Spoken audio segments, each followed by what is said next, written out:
Hello students, आज का हमारा टॉपिक है concept of limiting reactant.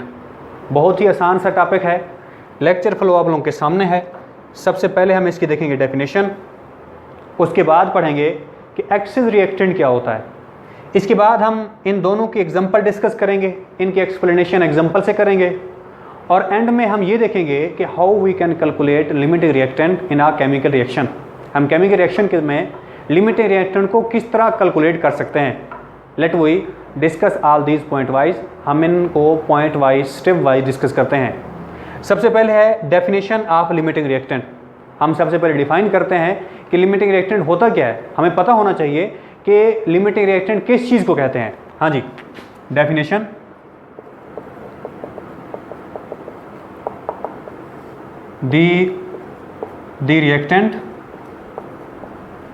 the reactant which control the amount of product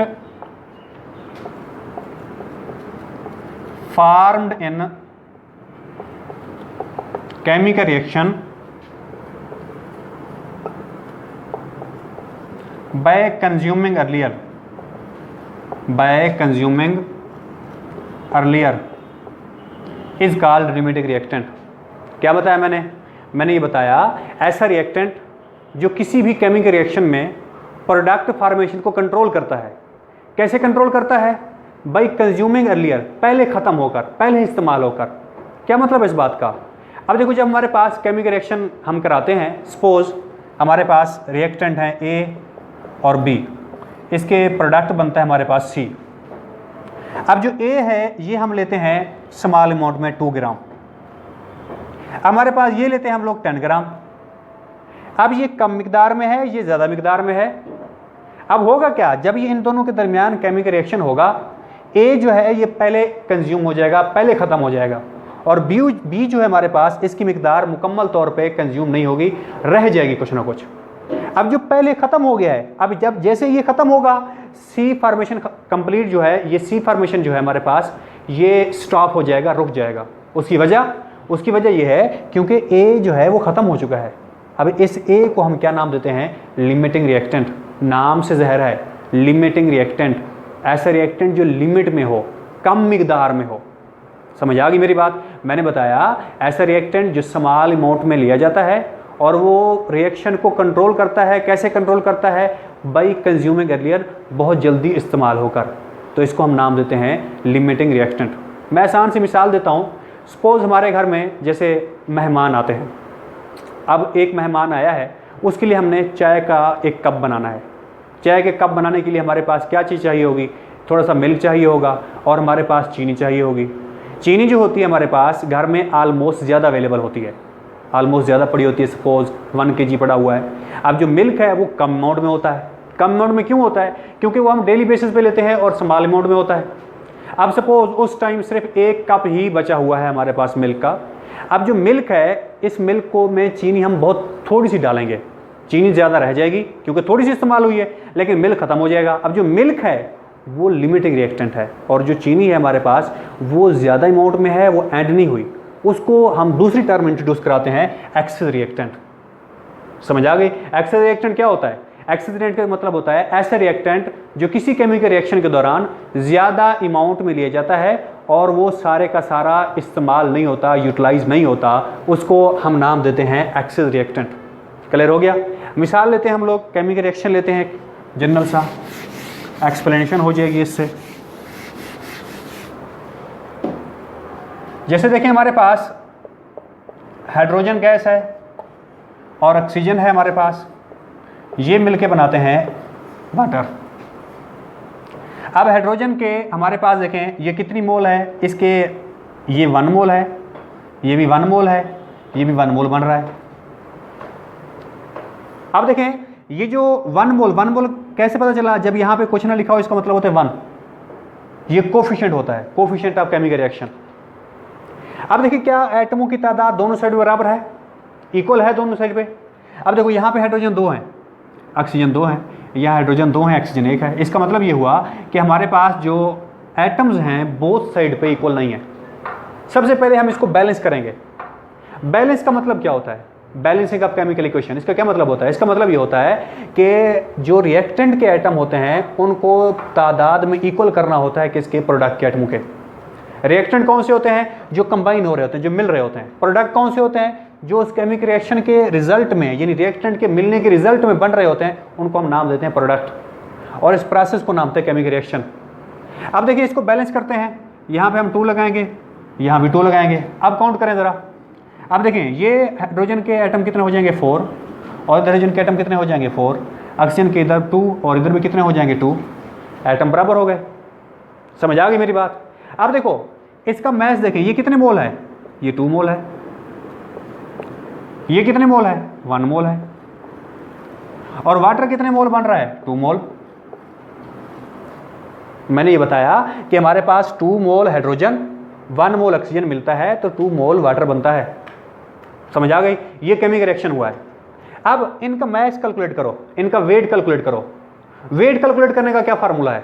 अब देखिए वेट कैलकुलेट करने का फार्मूला होता है number of mole multiply molar mass. जैसे आप देखो हाइड्रोजन का कैलकुलेट करते हैं, हाइड्रोजन के नंबर ऑफ मोल कौन से हैं? ये वाले हैं। ये जो आगे नंबर लिखा होता है इसको कोफिशिएंट ऑफ रिएक्शन कहते हैं। ये नंबर ऑफ मोल शो करता है, नंबर ऑफ मॉलिक्यूल भी कह सकते हैं इसको। यानी जो हमारे पास कोफिशिएंट ऑफ रिएक्शन होता है इसको हम नंबर ऑफ मोल या नंबर ऑफ मॉलिक्यूल कह सकते हैं। समझ आ गई मेरी बात? मैंने बताया इसका मास कैसे निकलेगा, वेट कैसे निकलेगा। मैंने बताया फार्मूला बताया number of mole multiply molar mass. अब नंबर ऑफ मोल कितने हैं इधर? ये देखें नंबर ऑफ मोल हमारे पास हैं 2, और मोलर मास कितना है? मोलर मास हमारे पास 2 है, क्योंकि एक हाइड्रोजन के एक एटम का 1 होता है, 1.008 होता है। अब पॉइंट्स को हम काउंट नहीं कर रहे। अब देखिए ये हमारे पास कितना हो जाएगा? 4 ग्राम। हाइड्रोजन कितने ग्राम इस्तेमाल हो गया जी? 4 ग्राम। इस तरह ऑक्सीजन का भी मालूम कर सकते हैं आप। ऑक्सीजन का कैसे मालूम करेंगे? आप देखो ऑक्सीजन के मोल कितने हैं? 1 मोल, और ऑक्सीजन का मैस कितना है हमारे पास? ऑक्सीजन का मोल का ये 1 मोल का जो मैस है हमारे पास वो है 32 ग्राम। अब देखिए यहाँ पे इसी फार्मूले में पुट करो, W = N multiply molar mass. अब देखो N कितना है हमारे पास? 1 है। ये कितना है? 32। ये कितने ग्राम आ जाएगा जी? 32 ग्राम। 32 ग्राम। अब देखो 4 ग्राम 32 ग्राम कितना हो जाएगा टोटल?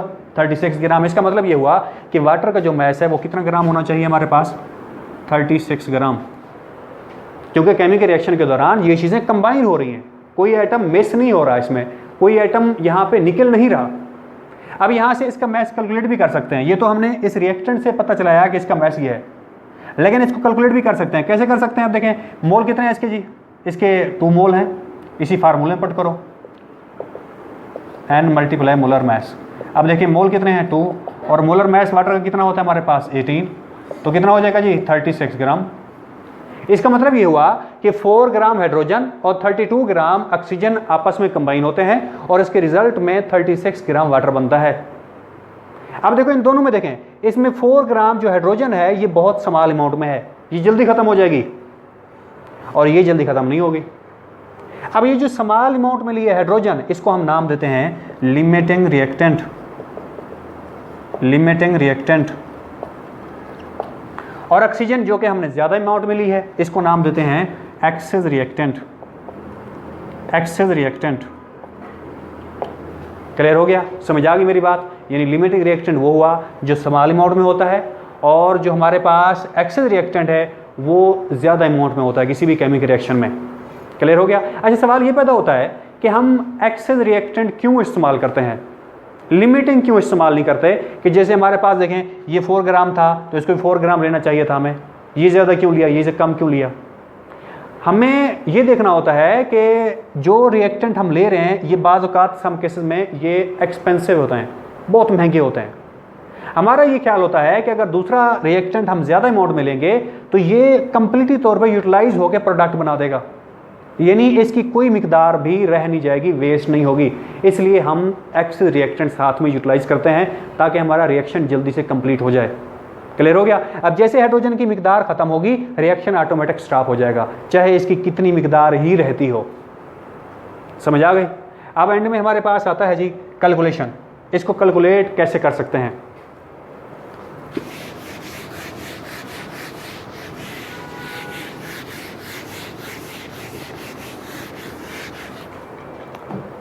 लिमिटिंग रिएक्टेंट को कैलकुलेट करने के लिए हमारे पास यूजुअली 3 स्टेप्स अडॉप्ट किए जाते हैं। 3 स्टेप्स प्रोसेस कौन कौन सा? सबसे पहला कन्वर्ट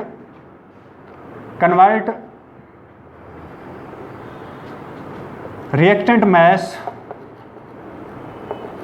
इनटू मोल। हाँ जी, पहला स्टेप ये होता है कि जो हमारे पास रिएक्टेंट का मैस है उसे आप मोल में कन्वर्ट करें। दूसरा, प्रोडक्ट का मैस भी आप लोग मोल में कन्वर्ट करो। मैंने क्या बताया, किसी भी केमिकल रिएक्शन में हम सबसे पहले रिएक्टेंट का जो मैस होता है, जो गिवन मैस होता है, उसको हम किस में मालूम करते हैं जी? किस में कन्वर्ट करते हैं? मोल में। और इसी तरह प्रोडक्ट के मैस को भी किस में कन्वर्ट करते हैं? मोल में। थर्ड स्टेप में हम ये देखते हैं, find out the reactant which is in small amount। हाँ जी, मैंने क्या बताया? मैंने ये बताया कि आखिरी स्टेप हमारा ये होता है कि हम ये देखते हैं कि कौन सा रिएक्टेंट स्मॉल अमाउंट में है, और वही जो होता है लिमिटिंग रिएक्टेंट होता है, और उसके साथ वाला जो दूसरा होता है वो एक्सेस रिएक्टेंट होता है। आपकी बुक में हमारे पास कबाब और स्लाइस की मिसाल भी दी गई है। तो ये डिफरेंट एग्जांपल्स हैं जो लिमिटिंग रिएक्टेंट और एक्सेस रिएक्टेंट को एक्सप्लेन करती हैं। नेक्स्ट इंशाल्लाह हम लोग इनके प्रॉब्लम्स के बारे में डिस्कस करेंगे कि किसी भी केमिकल रिएक्शन में अगर कोई हमें केमिकल रिएक्शन दिया जाता है, हमें कहा जाता है कि लिमिटिंग रिएक्टेंट और एक्सेस रिएक्टेंट फाइंड करें, तो कैसे हम उसको फाइंड करेंगे, तो ये हम अगले लेक्चर में डिस्कस करेंगे इंशाल्लाह।